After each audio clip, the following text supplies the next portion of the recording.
आपण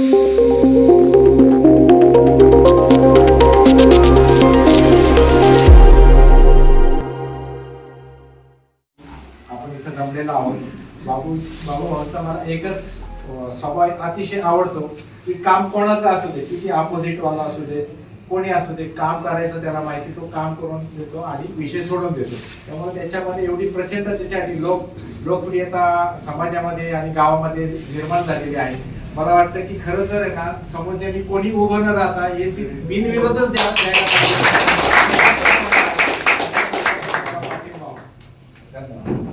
साधारण 2-2.5 वर्ष आधी सुद्धा मला असं वाटलं होतं की मी सदस्य म्हणून मला हे नक्कीच उभं करता येते, पण मी काय करू शकते. तर ज्यांच्या पाठीमागं बाबूभाऊ स्वतः आहेत, ते काय करू शकत नाही तर ते सगळे करू शकतात. हे आम्ही 10 जणी दाखवून देतोय या सगळ्यांना. आणि आम्ही 9 सदस्य आणि आमचे सरपंच आहे, आमच्या सगळ्यांना मार्गदर्शन बाबूभाऊंचं आहे. तर जर आम्हाला हे इतकं सुंदर मार्गदर्शन करून पुढे नेऊ शकतात तर नक्कीच नेहा वहिनी या आपल्यासाठी काय काय करू शकतात याचा आपण विचारही करू शकत नाहीये. आता दुसरी गोष्ट म्हणजे असं की नेहा वहिनींच्या प्रत्येक बोलण्यातून किंवा सगळ्यांच्या बोलण्यातून असं येतं की त्या फार साध्या आहेत, त्या घराच्या बाहेर कधीही गेलेल्या नाही. हो, त्या साध्या आहेत, घराच्या बाहेर कधीही गेलेल्या नाही. पण का नाही गेल्या तर घराची जबाबदारी होती. तुमच्या सगळ्यांना सुद्धा असंच वाटतं की आपल्या ज्या घरच्या बायका आहेत, आपली आई बहीण बायको ज्या काही आहेत की त्यांनी पहिलं आपलं घर व्यवस्थित बघावं. सगळ्यांना असंच वाटतं, बरोबर की नाही. पण जर ती व्यवस्थित घर बघून राहण्याची काम जर व्यवस्थित करत असेल तर तेही सगळ्यांना आवडणार आहे की नाही. तर त्याचप्रमाणे इतके वर्ष नेहा वहिनींनी त्यांचं घर, त्यांचा संसार प्रामाणिकपणे त्यांचं कर्तव्य व्यवस्थित पार पाडलेलं आहे. आणि आता त्या सज्ज झाल्या आहेत बाबूभाऊंच्या खांदा लावून आपल्या प्रगतीसाठी पुढचं काम करायसाठी झालेले आहेत. तर आपण आपला पूर्ण पाठिंबा त्यांना देऊयात. आणि जसं दरेकर सरांनी सांगितलं की जिल्हा परिषद आणि पंचायत समिती हा ग्रामपंचायत मधला दुवा आहे. तर बरोबर आहे की आपल्या गावाचा जर विकास करायचा असेल तर आपल्याला एका टीमनीच जाणं गरजेचं आहे. कारण जेव्हा आपण टीमनी काम करतो तेव्हा त्या कामाला वेग जास्ती प्रकारात मिळतो. तर ग्रामपंचायत आपल्या बाबू जे काही करता आहे तर त्याचा वेग वाढवायचा असेल तर आपल्याला सगळ्यांना नेहा वहिनींना आणि तसंच सुषमाताईंना मतदान देऊन आपण त्यांना विजयी करून आपली ही जी मधला जो दुवा आहे तो तसाच कंटिन्यू ठेवून आपला विकास करून घ्यायचा आहे. आणि मी भाऊ तुम्हाला हे नक्की सांगते की आपले छत्रपती शिवाजी महाराज चौक आणि प्रियदर्शनी मित्र मंडळ आणि तसंच प्रियदर्शनी महिला मंडळ आमचा सगळ्यांचा पूर्ण पाठिंबा आहे. आम्हाला कधीही सांगा, इकडे कशाला आपण उपस्थित राहिला प्रथम तुम्हाला सगळ्यांना धन्यवाद. आज मी गेले अनेक दिवस मला ज्या 1917 सालापासून मी बाबूभाऊ काम करायला सुरुवात केली. एक अतिशय विश्वासाचं नातं, एक विश्वास देणारं नेतृत्व आणि एकदा गाळ्यात हात घातला किती संकट आले तर तो गाळ्याचा हात न काढणारा कोणताच भाऊ. आता माझी माझी 30 वर्षापासून इच्छा होती मला ग्रामपंचायत सदस्य व्हायचं. ती इच्छा लघुत होती. बाबूरावच्या डोक्यात त्यावेळेला त्यांनी संतोष बाजगे असेल, आशिष माळकर असेल, संतोष दांगड असेल, त्या सगळ्यांच्या टीमला एकत्र केलं. त्यांना ग्रामपंचायत सदस्य करायचं मग त्यावेळी ती भूमिका मांडली आणि प्रचंड माझा ठिकाणी ग्रामपंचायत दिलं. तसं माझा जन्म वार्ड नंबर 1, राहिला मी 2 नंबर आणि निवडून आलो 3 नंबर वार्ड नंबर. इच्छामध्ये नंबर तो प्रचंड माझ्या ठिकाणी तो खाली आला ही सगळी बाबूभाऊची खरं तर त्या बाबूरावच्या अगोदर आम्ही विरोधातच होतो. बाबूरावच्या विरोधातच काम करत होतो आणि खुल्लं काम करत होतो बाबूरावच्या विरोधात. पण एखाद्या संघर्षमय काम करताना एखादा माणूस समाजासाठी ज्यावेळी झटून काम करतो, समाजासाठी ज्यावेळी आपलं स्वतःचं संसार बाजूला ठेवून काम करतो आणि खऱ्या अर्थाने समाजाची काय सेवाकारी हे कळल्यानंतर आमच्या लक्षात येतं बाबू हे वेगळ्या पद्धतीने काम करतो. आम्ही मला वाटतं त्या दिवशी एका जानेवारी माझी मदत केली. मी त्या काळात करण्याचे समर्थक होतो जे आहे ते आहे. तर त्यानंतर आम्हाला भाऊचं काम आवडलं. आम्ही बाबूभाऊंच्या खांद्याला खांद्यावरून काम केलं. उभा राहील 2017 पासून तर आत्ताच्या 2020 पर्यंत सातत्याने बाबूभाऊ काम करीत असताना अनेक अनुभव आले. अनेक अनुभव असताना कधी कधी भाऊ मी असं एकदम वाईट बघितलं आहे, शिकताना पण बघितलं आहे. भाऊचा एक स्वभाव, एखाद्या अधिकाऱ्याला एखादं काम सांगितलं तो 10 वेळा विनंती करणार भाऊ माझं काम करा, दादा माझं काम करा, अशा पद्धतीचं काम आहे, लोकांची अडचणी लोकांसाठी करायचे, तिथपर्यंत पोहोचलं पाहिजे सांगणार. तर एखादा अधिकारी सांगून ऐकत नसेल तर तोंडात मारले तो ऐकतो, हे बाबरोनी अध्यक्ष त्यांनी हे कशामुळे होतं?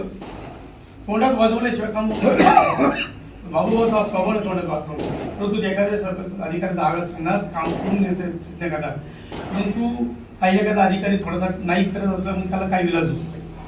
आपण आता परवा दिवशी इष्टी स्टँडच्या माध्यमातून बघितलं, नेमकं इलेक्शन चालू झाली सोनेभाऊ, रस्ता खांदा, पाईपलाईन सुरू झाली आणि अनेक लोकांना अडचण निर्माण झाल्यामध्ये संक्रांतीचा सण आला.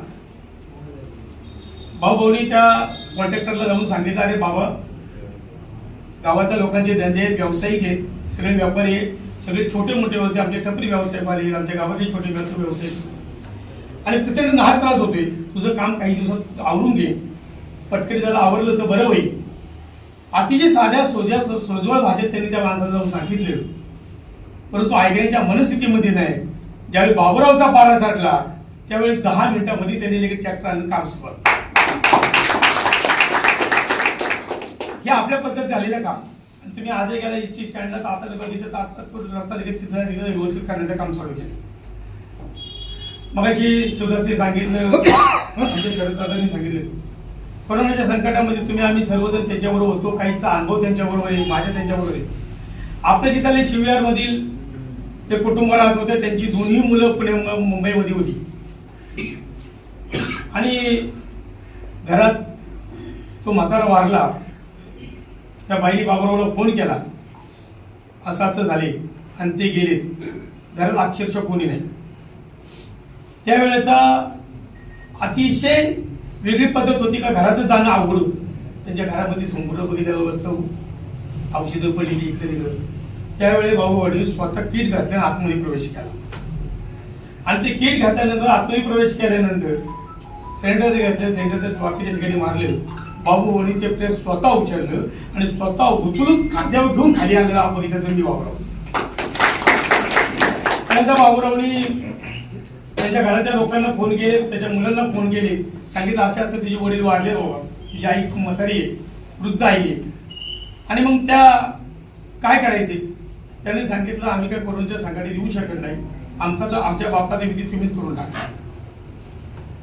डोळ्यात पाणी आणण्याचं सारखं घटना त्यावेळी घडली आणि बाबूरावनी कुठलाही विचार केला नाही. पण आमच्या संसार करताना घातल्या अंमलामध्ये नेले नदीला आणि टाकले असं नाही ना. त्याच पद्धतीचं प्रेत परत घेतलं, त्याच्यावरती शाली टाकल्या, त्याच्यावर हार घेतले, हार टाकले. जो विधी आपल्या हिंदू धर्माप्रमाणे असतो त्या पद्धतीनं संपूर्ण विधी केला. तिथे गेल्यानंतर अंत्यविधी केली, ते मडके फिरवलं, ते मडकं सुद्धा फोडायचं काम केलं आणि ते दशेकर सुद्धा भाऊ ते अशी वेगळी व्यक्तिमत्व माणूस कोण पुढे भेटला. समाजामध्ये काम करीत असताना अनेक लोक आपल्याला येऊन भेटतात. आता रात्री झोपेतून उठून आपल्याला काही लोक पैसे दिले, झोपेतून उठून रे उठा पैसे घेऊन काम करा. झोपेतून उठून पैसे देणाऱ्यापेक्षा झोपेतून उठून आपल्याला सहकार्य करणारा कोण असं तुझं भाऊ वाटत. अनेक उदाहरण देता येईल. मी त्या दिवशी एका शेतकऱ्याचं मागच्या वेळेला मिळावरती एका शेतकऱ्याचा बैल आटला घरामध्ये आजारीचा, गाय सॉरी, आणि त्या गायीला प्रचंड वेदना होत होत्या. त्यांनी 10 वाजेपासून तर 1 वाजेपर्यंत आपण फोन केलं. हा काय ग्रामपंचायतचा विषय नाही, हे काय ग्रामपंचायतमध्ये लिखित ते काम करा म्हणून. परंतु त्यांनी त्या बाबूभाऊला 1 वाजता फोन केला का असं एक जनावरचा डॉक्टर येतो, आमची येत नाही, माझी गाय आडलेली आहे आणि प्रचंड प्रॉब्लेम झालाय, बाबू थोडं काही काम करता येईल का? बाबूभाऊनी त्या मिनिटाला त्या डॉक्टरचा फोन घेतला आणि त्या डॉक्टरला सांगितलं बाबा तो पुढे येतो आणि मी अशा ठिकाणी. बाबूभाऊ स्वतःची गाडी घेतली, त्या डॉक्टरला घेतलं, त्या माणसाच्या घरी गेला आणि त्या गाडीचे प्रॉब्लेम सॉल्व्ह. खरं तर त्यावेळी भाऊभाऊनी पहिल्यांदा शब्द दिला होता, मी सालाच्या घडी असल्यासारखा तुमच्या नारेगावात काम करेन. राजकारणी लोक फक्त बोलतात आणि बाजूला सोडून देतात. कुठल्याही व्यक्तिमत्व असं करीत. विकास तर ही निरंतर चाललेली गोष्ट असते, विकासासाठी बोलणारी मंडळी असतात, ते बोलायचं असतं सोडून द्यायचं असतं. परंतु त्यावेळेला बाबूरावने जे सालाच्या घडीचा प्रश्न वापरला तर आम्हाला सुद्धा वाटतं तर बाबू सालाच्या घडी बाबा म्हणतो तू, पण हे खरं होऊ शकतं का? तर त्या दिवसापासून अहोरात्र झटणारा, रात्रीचे आणि दिवसाचे दिवस कधी त्यांनी मोजलेच नाही, सातत्याने काम करणारा बाबू. आणि म्हणून ज्या वेळेला जिल्हा परिषदेचा गट हा ओबीसी म्हणून या ठिकाणी आला, त्यावेळेस ते महिला म्हणून कोण आपल्याकडे उमेदवारी असावी म्हणून आम्ही सर्वजण जैन मंगल कार्यालयामध्ये बसलो. त्यावेळी सगळा विचार केला. त्यावेळेस बाबू भाऊ काय त्या ठिकाणी नव्हते. बाबू मला वाटते जुन्नरच्या कुठेतरी मिटिंग होती. त्यावेळी आम्ही सगळेजण एकत्र विचारून आम्ही एक सगळं मित्राबरोबर एक विचार केला. त्यावेळी सांगितलं आपण न्यायालयाने देतं काय होईल. आणि सगळ्यांचं एक वाक्यात आली, आपण न्यायालयानं त्या ठिकाणी उमेदवारी दिली. त्यानंतर आम्ही बाबू भाऊंना फोन केला आणि सर्व मित्र परिवारांचा एक विषय ठरलाय, आम्हाला यावेळेला वहिनीनं द्यायचं. त्यावेळी बाबूरावांनी स्पष्टपणे विरोध केला आणि म्हटलं हे जमणार नाही, गावामध्ये एक वेगळा प्रचार होईल. आमच्याच घरामध्ये मी सरपंच, ग्रामपंचायत सदस्य, मीच उपसरपंच आणि परत न्यायालयानं मला वेगळा प्रचार होईल. त्यावेळी आम्ही सर्व कार्यकर्त्यांनी बाबूरावाला सांगितलं, बाबूराव कार्यकर्त्यांचा आग्रह आहे, हा गावाचा आग्रह आहे, हा आग्रह तुम्हाला मोडता येणार नाही. आणि किती लोकांनी टीका करू द्या किंवा काय करू द्या, त्या टीकेला समोर जायचं काम आमचं राहील. बाबूराव ही घरात उमेदवार मी देणार आणि ती तुम्हाला घ्यावाच लागेल म्हणून सांगायचं काम करा.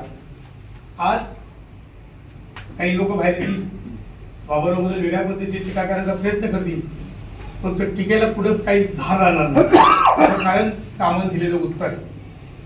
आणि म्हणून तुम्ही आम्ही सर्वजण अतिशय प्रचंड मताधिकाने विजय करणार म्हणून त्या जोशात आपण आहोत. परंतु गाफील राहतं काम, कारण निवडणूक ही जिंकण्यासाठी असते, ती तिथपर्यंत जाण्यासाठी असते. आणि त्यासाठी गाफील न राहता प्रचंड मताने हा विजय कसा होईल आणि त्या विजयाचे शिल्पकार आपण कसे होऊ यासाठी प्रयत्न करतात आपल्याला. आणि म्हणून उद्याच्या 5 तारखेला जी होणारी निवडणूक आहे ती जरी अटीतटीची नसली, कुठल्या पद्धतीने मी त्या दिवशी लक्ष्मीनारायण मंदिरामध्ये त्या सिमेंटमध्ये मग बोलताना बोललो, कदाचित ही निवडणूक विरोध होऊ शकते. याचं कारण जे पहिले फळीतली काही मंडळी होती त्यांनी नंतर बाबू भाऊला समर्थन केलं आणि त्यांनी मागे घेऊन बाबूरावाला समर्थन केले. आता आपल्या हातात 2 दिवस आहे, उद्याचे 26 आणि परवाची 27. कदाचित 27 तारखेला असं होऊ शकते. ही कधी भविष्यवाणी नाही, परंतु माझं एक मत मला सांगते की पुढचे उमेदवार सांगतील, बाबू भाऊ अख्खं गाव नव्हे हा अख्खा गट तुमच्या बरोबर निवडणूक करण्यासाठी उभा राहिलाय, आम्ही संपूर्ण तुम्हाला पाठिंबा द्यायला होऊ शकतो. कामाचा माणूस आदरणीय भाऊ भाऊने सांगितले, एक मग तुमच्या ओंकार बोलला, एक रेष वळायची असतील थांबायचं असतं, तर ते रेषा आपल्यापेक्षा मोठी किंवा बारीक करायची नसते, तर ती रेषा मोठी करून आपली उंची वाढवायची असते. बाबूरावनी या 10 वर्षाच्या कालामध्ये, या 10-20 वर्षाच्या कालामध्ये सामाजिक रेषा एवढी मोठी वाढवून ठेवली, पुढच्या 30 पिढ्या जरी कुणी आल्या तरी ती रेषा आता बुजवता कामा नये, इतकं प्रचंड मोठं काम बाबू म्हणून ज्या वगळता या ठिकाणी उभे आहेत राजे भाऊ, हे फार मोठा दुधा साखर पाण्याचं योग या ठिकाणी निर्माण झालं. कारण आदरणीय वावळताई ज्या वेळेला म्हणजे जे आमच्या डॉक्टर सुगंधाताई वावळ त्या नारायणगावच्या सरपंच पदी झाल्या, त्यावेळी पण मला वाटते बाबू मीच तुमच्यापर्यंत एक असा आग्रह प्रस्ताव आला होता का भाऊजी या ठिकाणी आपण उभे करावे, असं सर बोलता बोलता मी विचारला. आणि त्याच तुडीचं त्याच विचाराचे नेतृत्व असताना आमचं अर्जुन भाऊ नारायणगावच्या सामाजिक कार्यामध्ये अतिशय धडाडीचं एक नेतृत्व, सहकार क्षेत्रामध्ये अतिशय महावीर असणारं नेतृत्व, हे असं काम करत असताना त्यांच्या घराला एक आगळीवेगळी परंपरा लाभली. आज बाबू भाऊनी अतिशय सुंदर पद्धतीचे जो विचार करून हे सीट आपल्या या ठिकाणी दिली आहे. म्हणून या वावळताईनं सुद्धा पाटील यांनी सुद्धा आपल्याला प्रचंड मताधिक्याने या ठिकाणी विजय करायचे. हा विजय अतिशय सोपा आहे, हा विजय अतिशय चांगल्या पद्धतीने आपल्याला घ्यायचा आहे. गाफील कुणी राहू नका, गाफील राहू नका यासाठी मला सांगायचे का आपल्याला एक मत फार गरजेचं आहे. आणि म्हणून सकाळी म्हणून निर्णायक मत माझं संध्याकाळी 5 वाजता मी देईन, त्यावेळी टाइम संपत तो वेळ निघून जाईल. आपण सगळ्यांनीच सकाळी 9 वाजता जाऊन आपल्या सर्वांना मतदान करायचं, आपल्या कुटुंबाचं मतदान करायचं, आपल्या चौकाचं मतदान करून घ्यायची. आणि हा मतदानाचा बरोबर सकाळी 12 वाजता बाबू भाऊंना सांगायचे का आमच्या वाड्याचं मतदान संपूर्णपणे झाले. आता संतोषजी दांगड असतील, आमच्या भावनाताई असतील, यांच्या वेळी आपण ज्या पद्धतीने काम केलं त्याच पद्धतीचं काम आपलं ह्या माध्यमातून आपल्या ठिकाणी करायचं. आजचा योग म्हणजे आदरणीय आपले शरददादा यांचे बंधू शशीभाऊ या ठिकाणी उपस्थित झाले. कारण शशीभाऊ सोनेने हा माझा जुना मित्र. ज्यावेळी तो नारेगाव दूध घालायला यायचा तेव्हापासूनचा माझा मित्र. आमचा नंतर झाले पण त्यांच्या तेव्हापासून आमचे एक मित्र. आणि म्हणून आज या ठिकाणी अतिशय चांगल्या आपल्याला विजय करत असताना आपण सर्व या ठिकाणी प्रचंड यांनी उपस्थित आभार. हे सगळं करीत असताना आपल्याला अजून एक मला सहज गोष्ट सांगून द्यायची. काहींना शिल्पा मिळाले नसेल. ज्यावेळी आपण मतदान करत असताना तुमचं एक आधार कार्ड महत्वाचं आहे. तुमचं निवडणूक ओळखपत्र अतिशय महत्वाचं आहे. काही लोक तिथं जातात निवडणूक ओळखपत्र नाही म्हणून मागे येतात किंवा आधार कार्ड नाही म्हणून मागे येतात. असे तुमचं ड्रायव्हिंग लायसन्स असेल अशा कुठल्या असणारं प्रभाव आपल्याजवळ असणं फार गरजेचं आहे. ते पण आपण त्या ठिकाणी घ्यावा. आज या ठिकाणी बाबू प्रियदर्शनी मित्रमंडळ, प्रियदर्शनी महिला मंडळ